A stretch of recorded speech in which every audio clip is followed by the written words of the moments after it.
Hey everyone, welcome back to Northern High 420. Today we have the Firewood FATx, not to be confused with the lady you might be sending your child support payments to, but it's basically the Firewood Aromatech 10, as I'm pretty sure where they got the name. It's a nice little device. It has a nice wood walnut body. It's hard to beat. Sorry for the wind. It's probably going to sound like hell today. But nice walnut body, small, really compact. Fits really nice in the hand and the pocket. It's one of the major advantages of this. And battery life, I'm getting about 8 volts, maybe 9 out of it on a single 18650 battery. Pretty impressive. Otherwise, has some neat features. The sliding doors here where you load your herb. And it is extremely windy today. But you would herb it here, and that brings it to swivel. Where you can store your herb, your extra herb. So that's kind of cool. Full button 3 extra pulls. And we're going to try to take a rip here at the other side of this bridge, but I don't think they're going to see it here. It's very windy out. Probably should delay this tomorrow, but get back to stuff on schedule. So it's one of the first portables I bought for this roundup. It's the one I had the most interest in because I've never taken a device before. And it did take a little while to get into. One of the reasons is the control is a single button. It has a lot of features. Like you can actually set temps with a single button. It has 4 steps, so that's really nice.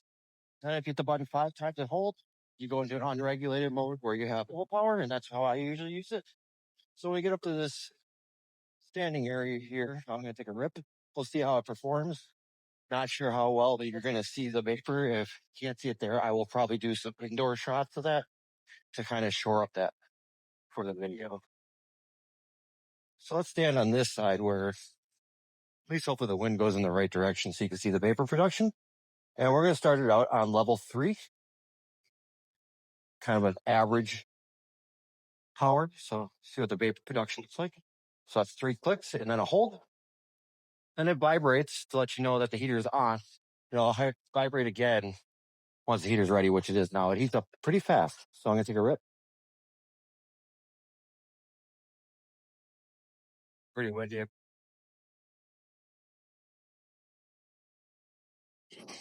So overall, I've been really happy with this device. Let's take our second rip. The wind's much better here.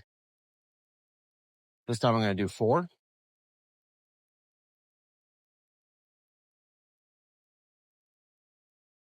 And it's ready now. So probably about 8 seconds. Let's give another rip.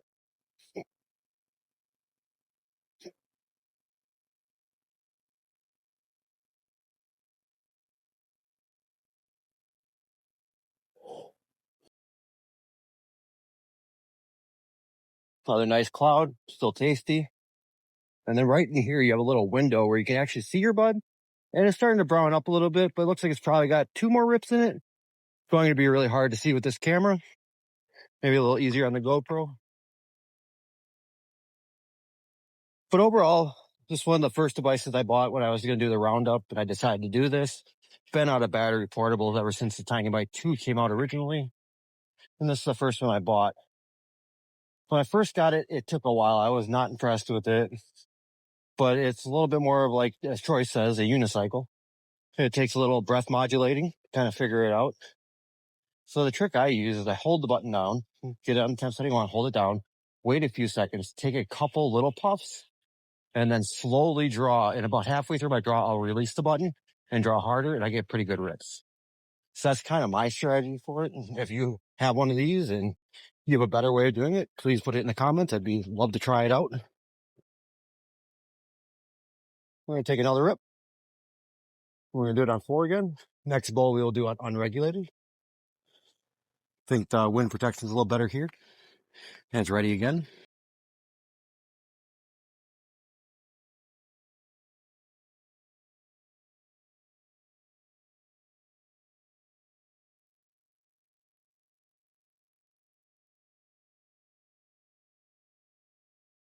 That would have been a lot easier to see. So you can see the vapor production is very good on it. It's not as heavy of a hitter as, say, a Tiny Bite 2, but it's close. And the price is quite good on it. I think I paid like $229 for me. Might be a little higher than that now. I have seen them on sale, but definitely a device I really like. One of the cool features with this device, now that it is, in my opinion, 3 rips, that's pretty brown. I'm not big on using ABB until it's dark. So this battery, so this little cover here that I slid off that covers the herb chamber where you can store extra herb is actually a debowler tool. So you stick it in there and you can actually debowl it with just that. So as you can see, the bud storage area, you would take that little tool and you'd pack it in. And I'm just gonna scoop a little herb in there. Even on a windy day, it's pretty easy to do.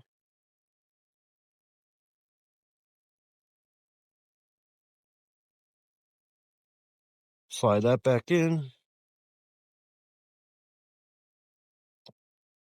And then this right here is a little tamp tool. So you should give it a little tamp. You try to get it below the ring. It's going to be hard to see on these glasses, but below where the walnut is into the actual bowl is where you want to pack it. You don't want it necessarily above that. And then just slide the top back on. You're ready again. So the reason I like this one is for walks. Basically what this video is I could pack 3 bowls in there, one in the chamber, or take my dog, which I left at home because it was raining, and have a really pocketable device that'll get me through an hour-long walk with my dog. So this is actually one of them that I grab the most for walks, but it did take me a little while to get into, mostly because it's not as intuitive as some of the other devices out there. So I wouldn't recommend this for a new user unless you have a little patience to learn a device. Also, this vape is not great to share with friends. Kind of like I explained in other videos that you have to coach to get a good hit out of this vape. Where like, say, the Venti, the Frolic, and some others on the market, you really don't need to worry about that when you're with a buddy. You just hand it to them, tell them take a rip, and they get a rip. With this, you're probably going to make them a little more satisfied if you were to give them some pointers. And I've tried it with friends, and to varying success, I would say. Best way to describe that. But overall, once you learn the device, this is a hard one to beat. It's not going to be top tier vapor. I wouldn't put it with the Tiny Mite, the Frolic, the FATx, or the Taffy Bowl Series 2. I would put it, like, as far as satisfying, I like the vapor from this more than the Venti. I feel it's a little heavier of a hitter, which I prefer. So harshness isn't my number one criteria, basically, because I like heavy rips. So I kind of want a little bit of a harsh rip. So this one kind of hits that spot where the Venti, a little lacking for me. I don't get enough throat feel with it. This solves that. Another cool thing about it is these stems. Don't quote me, but I'm pretty sure this is a Dynavap stem. It's basically the same stem that Planet of the Vapes has been using. So I put my Convector XL on it as a water pipe adapter. And it works fine. It's basically just got to fit inside the circumference of this hole, and you'll be good to go. So basically, as long as the stem fits inside that hole here, and it fits a Dynavap, it's probably going to work. USB-C charging on the front. 18650 is underneath this door here. All these pieces slide pretty easily. They're not tight. So that's nice. I was expecting this to be a little bit more of a tug, but it's very smooth. So the craftsmanship on this, I give it an A. I think it's quite good. I love wood body devices. This is one I will not be selling. I'll be holding on to this. Overall, I really, really love the design. And vapor is definitely more, in my opinion, on the hybrid side. Not true convection, but it's good quality vapor. Hard to really compare the vapor of this to a lot of other vapes. It's a little different, in my opinion. So we're going to take another rip. We're going to do unregulated. So it's 5 clicks, 1, 2, 3, 4, 5, and hold on the 5th. And on unregulated, you're not going to get a heater ready beep. So I usually give it about 10 seconds. Then I'll take a rip. And same thing, I'll inhale slowly until it starts to really start to build up. Then I'll let go of the button and slam it. So I'm going to take my rip.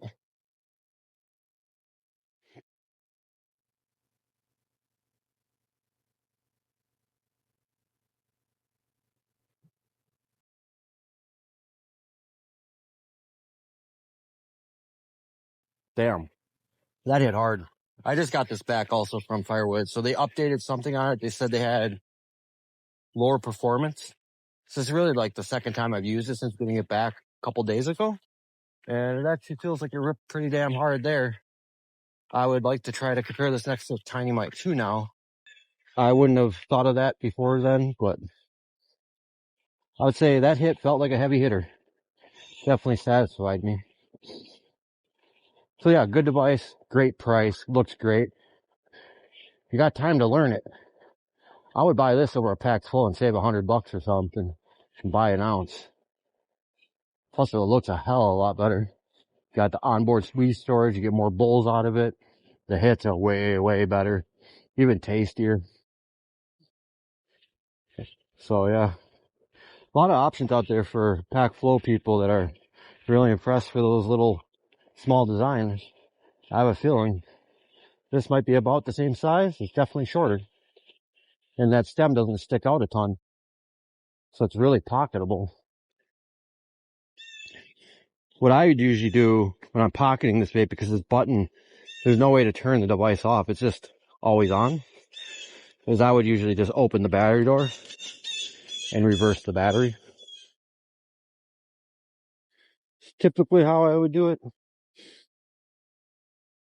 But yeah, pretty cool little device. The other thing is if you pull out underneath that weed storage, if you pull it out, you can actually disassemble pretty much this whole device yourself with cleaning, which is cool. Pretty easy to clean. You clean the path inside. I usually ISO swab it a couple times. If it gets too gunked up, I pull the screen on the inside, which is user replaceable, and then soak the screen, put a new one in. Good to go. Find that process really simple.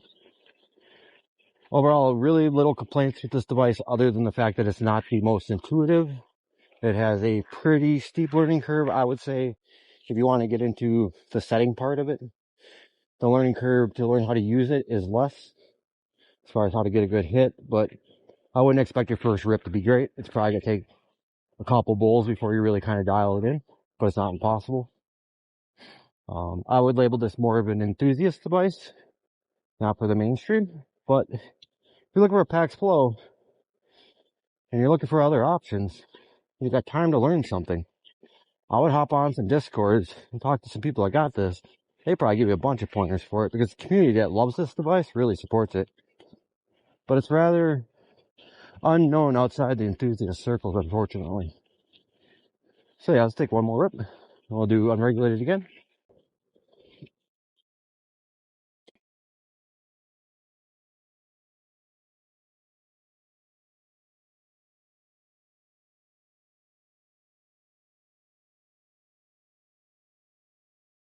Ooh, another nice cloud.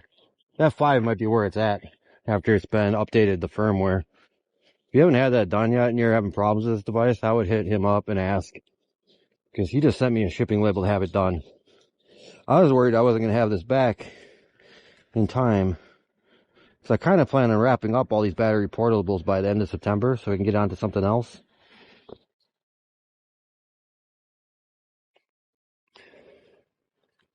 But the vape scene keeps throwing me some curveballs, like getting this updated, so I'd delay this one. And I'm trying to do them one a week, but September is quickly disappearing. And then Stores and Bickle announced a new device, and I'm sure we're going to want to check that out. If you don't want to check it out, let me know. I can save some cash. But the one we are skipping is the Air Vape Legacy Pro 2. I haven't heard good things from people I trust, and I was told to not even worry about it. So we're going to skip that one. Hate to do another I don't like you giveaway. Eventually we can give away something I do like. That would be a nice change. So yeah, pretty nice little device. So let's get into some comparisons. And like I said, there's no real good comparisons for this. So I would expect this to be a shorter video. To me, the vape I would compare this probably the most to would be the Tiny Mite 2, mostly because of the wood body and the hit strength. After what I just did with Unregulated, I would say they are pretty comparable. The Tiny Mite 2 also isn't the easiest device to get a hit off of if you're a new user, but significantly easier than this one is. Controls in the Tiny Mite 2 are much, much simpler. I get better battery life out of the FATx, and you'd save a little bit of cash. That'd probably be the closest relative to this, in my opinion, in the vape scene. Outside of that, the PAX Flow would be my next one, because it's got some similar philosophies with, like, say, a sideways bowl. They're not on the top. And the size. Hit strength wise, this is much better. The PAX is way, way, way more intuitive though. So I think the best way to describe the Firewood FATx, if you're interested in this device and you're an enthusiast, you got vast problems like me and half the other people in the Discord, check this thing out. It's fun. It's great. You'll probably enjoy it because you'll take the time to get to know it. More just looking for something carefree you're not worried about. I would look at the Venti, the Frolic, the Crafty, the new Swords and Bickle probably would be something interesting. But the Firewood FATx for enthusiasts only, in my opinion, unless you want to take time to get to learn it. Great vape. One of my favorites. This might be one of them that shakes up my top 5 list. Actually, I kind of suspect this will shake up my top 5 list now that the firmware's been updated. I'd expect some shakeups in that list. So for next week's episode, I'm looking at doing either the Back X, the Solo 3, or if we happen to get the new Stores in Bickle by the time I film it, it'll probably be that one. It won't be a review version, kind of like the Frolic. First Frolic, what I did was mostly an introductory to it. We'll do a walk and talk with that one. Might be in the snow, to kind of sum up the final review on it. And the Stores and Bickle new one will be very similar that way. We'll get an introductory one, then we'll go back and review it. So, kind of what I'm looking at. If you got something else you'd rather see first, throw it in the comments. We'll get to that. Same with comparisons. If there's things you want to see compared to, put it in there. They're easy videos for me to make. I don't mind doing them. And sometime after September, I'm going to be getting rid of a lot of the battery portables I don't like. So a lot of those comparison chances are going to be going away. Once I get rid of them, I won't be revisiting them. So thank you for watching. Please, if you haven't subscribed yet, hit the subscribe button, hit like, leave a comment. See you next time. Peace out.